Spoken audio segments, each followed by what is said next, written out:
साथियों, एक बहुत ही महत्वपूर्ण कोर्ट की जजमेंट के बारे में बात करेंगे। बैजनाथ बनाम board of revenue Uttar Pradesh, जिसमें ये स्पष्ट किया गया है कि प्रतिकूल कब्जे के आधार पर मालिकाना हक नहीं मिलेगा, यानी कि ज़मीन पर स्वामित्व तो नहीं मिलेगा, चाहे आप 12 साल बाद आप जाते हैं। ठीक है, यदि कोई किसी ने आपकी संपत्ति पर दावा कर दिया है या आप किसी भी संपत्ति पर मालिकाना हक लेना चाहते हैं तो ये बहुत महत्वपूर्ण ऑर्डर है। चलिए ऑर्डर समझ लेते हैं।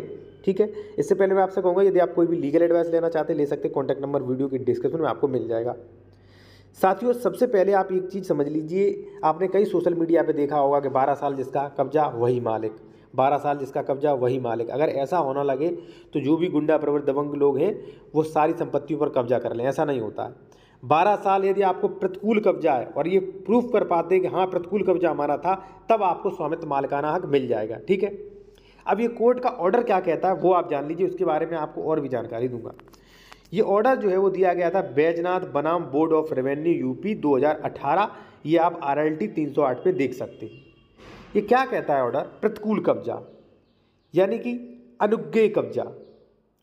तथ्यों का निष्कर्ष, यदि कब्जा अनुज्ञेय है यानी कि जिसकी संपत्ति उसकी आज्ञा के बिना है या आप उसकी संपत्ति पे कब्जा किए हुए हो, ठीक है, उसे जानकारी नहीं है, तब प्रतिकूल कब्जे के आधार पर दावा नहीं किया जा सकता। मान लीजिए मेरी प्रॉपर्टी लखनऊ में पड़ी है, ठीक है, आप कब्जा किए हो, इसकी जानकारी मुझे नहीं है, फिर आप कोर्ट में पहुंच गए, मेरा प्रतिकूल कब्जा नहीं स्वीकार किया जाएगा। ठीक है, यहाँ पे क्या लिखा है?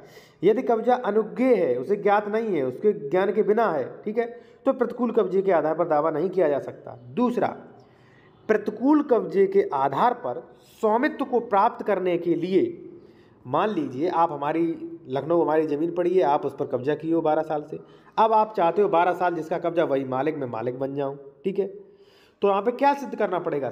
देखिए 2 पॉइंट पढ़िए।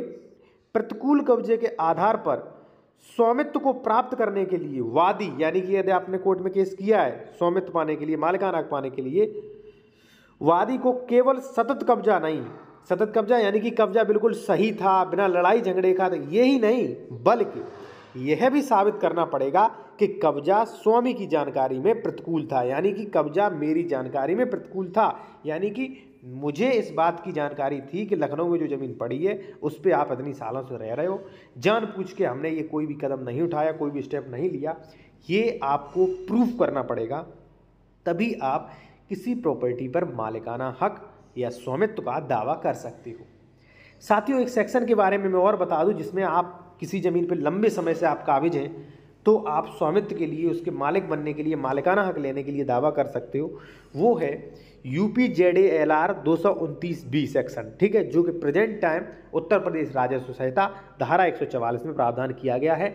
यदि आप किसी जोत पर लंबे समय से कब्जा किए रहे, आप उसके जोतकार हैं, तो आप अपने अधिकारों की घोषणा धारा 144 में कर सकते हैं। वीडियो अच्छा लगा हो तो लाइक करें, चैनल को सब्सक्राइब करके बेल आइकन दबाएं। कोई भी लीगल एडवाइस चाहिए तो कॉन्टैक्ट नंबर दिया गया है।